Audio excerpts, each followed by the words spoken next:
ఆఫ్ఘనిస్తాన్లోని Bagram air base ను ఇచ్చేయాలని Taliban ప్రభుత్వానికి ఒక అల్టిమేటం ను జారీ చేశాడు.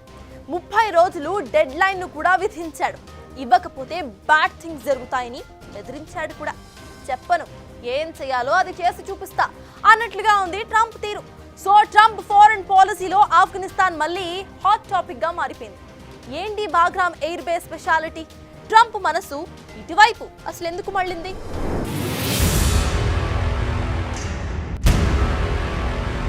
ఇక్కడ మీరు చూస్తున్నది బాగ్రామ్ ఎయిర్ బేస్. కాబుల్ కు 40 కిలోమీటర్ల దూరంలో ఉంది. ప్రైమరీ రన్వే పొడవు 3602 మీటర్లు, సెకండరీ రన్వే 2953 మీటర్లుంది. సముద్ర మట్టానికి 1492 మీటర్ల ఎత్తులో ఉంది. హై ఆల్టిట్యూడ్ కారణంగా ఇక్కడ పెద్ద పెద్ద కార్గో విమానాలు దిగొచ్చు. మధ్య ఆసియాలో ఇదో స్ట్రాటజిక్ లొకేషన్. ఇటు ఇరాన్, అటు చైనా, ఇంకోవైపు రష్యా, ఈ 3 దేశాలకు ఒకేసారి చెక్ పెట్టొచ్చు. అందుకే ఈ బాగ్రామ్ ఎయిర్ బేస్ పై ట్రంప్ కన్నేశాడు. 5 నెలల క్రితం నుంచే బాగ్రామ్ పేరును కలవరిస్తూ వస్తున్నాడు. తాజాగా యూకే పర్యటనలో ట్రంప్ కంప్లీట్ ఓపెన్ అప్ అయ్యారు. ఈ ఎయిర్ బేస్ ను 30 రోజుల్లో అమెరికాకిచ్చేయాలన్నారు. లేకపోతే ఏం చేయాలో అది చేస్తామన్నాడు. బ్యాడ్ థింగ్స్ జరుగుతాయని బ్యాడ్ లాంగ్వేజ్ లో బెదిరించాడు. ఏం చేస్తామో చెప్పం, చేసి చూపిస్తామని ఇండైరెక్ట్ వార్నింగ్ ఇచ్చాడు ట్రంప్. ఎందుకిలా ఉన్నట్లుండి బాగ్రామ్ ఎయిర్ బేస్ పై నజర్ పెంచాడు అని డీకోడ్. ఈ బాగ్రామ్ ఎయిర్ బేస్ ను జో బైడెన్ హయాంలో, అంటే 2021లో అమెరికన్ ట్రూప్స్ ఖాళీ చేసి వెళ్లిపోయాయి. 2001 నుంచి 2021 వరకు ఆఫ్ఘన్లు, అమెరికా, నాటో బలగాలు దీన్ని స్ట్రాటజిక్ బేస్ గా వాడుకున్నాయి. తమ అవసరాల కోసం చాలా డెవలప్ చేశాయి కూడా. అమెరికన్ ట్రూప్స్ 2021 జూలై 1న రాత్రికి రాత్రే ఖాళీ చేసి వెళ్లిపోయాయి. చాలా వాహనాలు అలాగే వదిలేశారు. పెద్ద బాంబులు తీసుకెళ్లారు. చిన్న చిన్న వాటిని కొన్ని అక్కడే పేల్చేసి ఇంకొన్ని వదిలేసి వెళ్లారు. వాళ్లు వెళ్లిన కొద్దిసేపటికే పవర్ ఆఫ్ అయింది. ఆఫ్ఘాన్ సైన్యం తమ ఆధీనంలోకి తీసుకుంది. సీన్ కట్ చేస్తే చైనా రంగంలోకి దిగి దీన్ని బెల్ట్ అండ్ రోడ్ ఇనిషియేటివ్ కింద అభివృద్ధి చేసే పని పెట్టుకుంది. చైనా అణ్వాయుధాలు తయారీ చేసే ప్రాంతానికి ఈ ఎయిర్ బేస్ దగ్గరగానే ఉంటుంది. చైనా $200 మిలియన్ ఇన్వెస్ట్ చేసి రన్వే, రాడార్ సిస్టమ్స్ మరింతగా అప్గ్రేడ్ చేసింది. అయితే ఇప్పుడు ట్రంప్ కన్ను ఈ ఎయిర్ బేస్ పై పడింది. ట్రంప్ మొదటి టర్మ్ లో, అంటే 2017 నుంచి 2021 మధ్య ఆఫ్ఘాన్ పీస్ డీల్ చేశాడు. దాంతో అమెరికా అక్కడి నుంచి విత్డ్రా అయింది. కానీ ఇప్పుడు రెండో టర్మ్ లో అమెరికా ఫస్ట్ పాలసీ కారణంగా మళ్లీ దీనిపై కన్నేశాడు. ఇరాన్, రష్యా, అటు చైనా, ఈ 3 దేశాలకు చెక్ పెట్టాలంటే బాగ్రామ్ ఎయిర్ బేస్ ను తిరిగి చేతుల్లోకి తెచ్చుకుని మధ్య ఆసియాలో మళ్లీ గేమ్ స్టార్ట్ చేయాలన్న లక్ష్యంతో ట్రంప్ ఉన్నట్లుగా కనిపిస్తోంది. బాగ్రామ్ ఎయిర్ బేస్ ను తామే నిర్మించామని, దాన్ని తిరిగి ఇవ్వాలనటం వెనుక ట్రంప్ వ్యూహాలు చాలానే ఉన్నాయి. ఇదే అంశంపై ఆఫ్ఘాన్ తో చర్చలు జరుపుతామని, దాన్ని తిరిగి తీసుకుంటామంటున్నారు. అందుకు వారు ఒప్పుకోకపోతే తాను ఏం చేస్తానో ఎవరు ఊహించలేరని అనటం మధ్య ఆసియాలో మరో కుంపటికి దారి తీయబోతోందా అన్న టెన్షన్స్ పెరుగుతున్నాయి. చైనా న్యూక్లియర్ వెపన్స్ తయారు చేసే కేంద్రాలకు సమీపంలో ఉన్న ఈ స్ట్రాటజిక్ బాగ్రామ్ ఎయిర్ బేస్ ను తిరిగి స్వాధీనం చేసుకోవాలని అనుకుంటున్నట్లు బ్రిటన్ పర్యటనలో ట్రంప్ చెప్పుకొచ్చారు. కేవలం గంట గ్యాప్ లోనే ఈ అణు ప్రదేశాలకు చేరుకోవచ్చన్నాడు.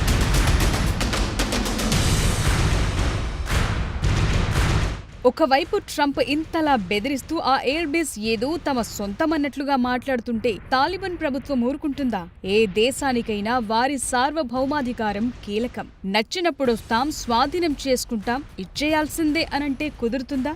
అందుకే తాలిబాన్ సర్కార్ ఘాటుగానే రియాక్ట్ అయింది. ఆఫ్ఘాన్ భూమి నుంచి ఒక్క అంగుళం కూడా అమెరికాకు ఇచ్చేది లేదన్నాడు Taliban defence chief of staff Fasihuddin. కొంతమంది రాజకీయ ఒప్పందం ద్వారా బాగ్రామ్ ను స్వాధీనం చేసుకోవాలని అనుకుంటున్నారని, అయితే ఎవరి బెదిరింపులకు భయపడేది లేదన్నారు. తమ స్వయం ప్రతిపత్తి, ప్రాదేశిక సమగ్రత ముఖ్యమంటున్నారు.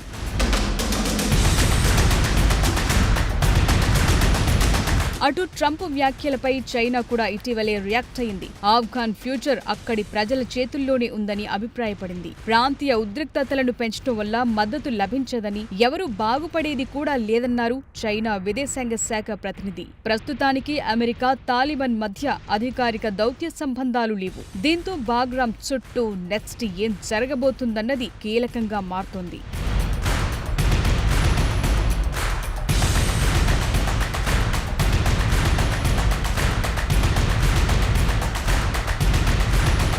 చెప్పాలంటే బాగ్రామ్ ఎయిర్ బేస్ చాలా దేశాలకు ఓ ప్లే గ్రౌండ్ మాదిరిగా తయారైపోయింది.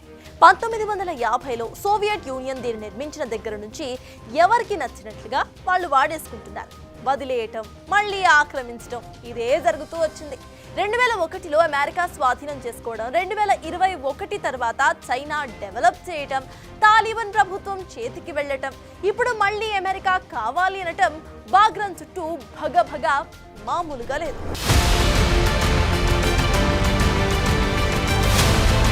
భారీ పర్వత పంక్తుల మధ్య ఉన్న బాగ్రామ్ ఎయిర్ బేస్ కు ఇంపార్టెన్స్ చాలా ఉంది. ఇది ప్రపంచంలోనే అతిపెద్ద ఎయిర్ బేస్లలో ఒకటి. ఇక్కడ 13 హెక్టార్ల ర్యామ్ స్పేస్, 5 ఎయిర్ క్రాఫ్ట్ డిస్పెర్సల్ ఏరియాలు, 110కి పైగా ఎయిర్ క్రాఫ్ట్ షెల్టర్స్ ఉన్నాయి. ఇప్పుడు ఇది ఆఫ్ఘన్ డిఫెన్స్ మినిస్ట్రీ కంట్రోల్లో ఉంది. కానీ దీని చరిత్రంతా పొలిటికల్, మిలిటరీ సంఘర్షణల చుట్టూనే తిరుగుతోంది. ఒకసారి హిస్టరీలో ఏం జరిగిందో చూద్దాం.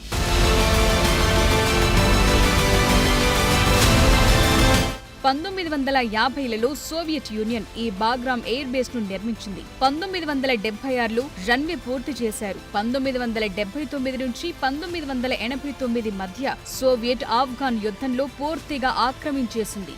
సోవియట్ ఫోర్సెస్ కు ఇది మెయిన్ హబ్ అయ్యింది. ఇక్కడి నుంచే ఆపరేషన్స్, సప్లైలు, ట్రూప్స్ షిఫ్టింగ్ ఇవన్నీ జరిగాయి. డ్రోన్ స్ట్రైక్లు, లాజిస్టిక్స్ కోసం కీలకంగా మారింది. అయితే 1989లో సోవియట్ బయటికి వెళ్లిపోయిన తరువాత ఆఫ్ఘన్ గవర్నమెంట్ ఈ ఎయిర్ బేస్ ను కంట్రోల్లోకి తీసుకుంది.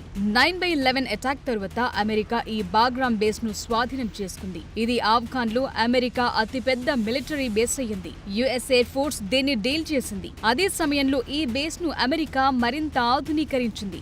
3 లార్జ్ హ్యాంగర్లు, control tower, 50 bed hospital, 3 operating థియేటర్లు, ఫ్యూయల్ డిపోలు ఇలాంటివన్నీ ఏర్పాటు చేసింది. అయితే 2021 జూలైలో ఈ బేస్ ను ఉన్నపళంగా సామాన్లు అలాగే వదిలేసి అమెరికన్ ట్రూప్స్ వెళ్లిపోయాయి. ఇప్పుడు చైనా అభివృద్ధి పనులు చేస్తుంటే ఇప్పుడు మళ్లీ అమెరికా వచ్చి అది మాకిచ్చేయాలంటోంది.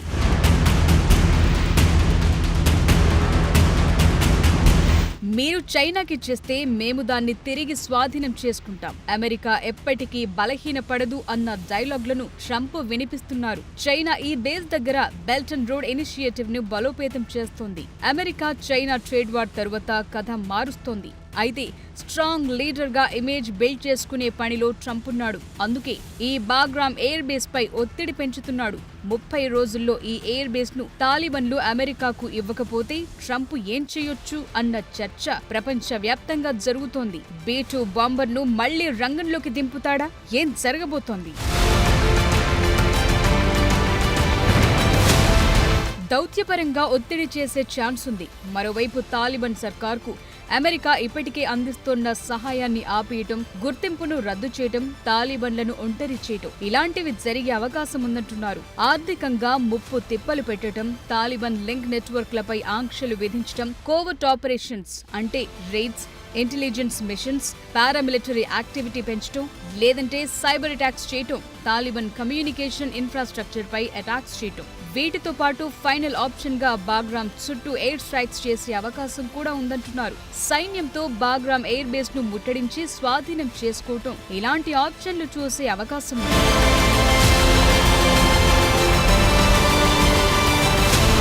ఓవరాల్ గా ట్రంప్ ఈ చర్యతో శాంతి మాటున బలోపేతం అవటం అన్న వ్యూహాన్ని అమలు చేస్తున్నాడు. ఆఫ్ఘన్ సంఘర్షణ మళ్లీ పెరిగితే మధ్య ఆసియాలో స్థిరత్వం, శాంతికి మరోసారి విఘాతం కలగటం ఖాయంగానే కనిపిస్తోంది. ఇక భారత్ వైపు నుంచి చూస్తే ఆఫ్ఘన్ రీబిల్డ్ కోసం మనం ఆల్రెడీ $3 బిలియన్ ఇన్వెస్ట్ చేశాం. బాగ్రామ్ సహా ఆఫ్ఘన్ లో చైనా ఇన్ఫ్లుయెన్స్ పెరిగితే ఇండియా సెంట్రల్ ఆసియా కారిడార్ కు ఆటంకం. వీటికి తోడు భారత్ ఇప్పటికే తాలిబాన్ సర్కార్తో చర్చలు జరుపుతోంది, అభివృద్ధికి సహాయం అందిస్తోంది.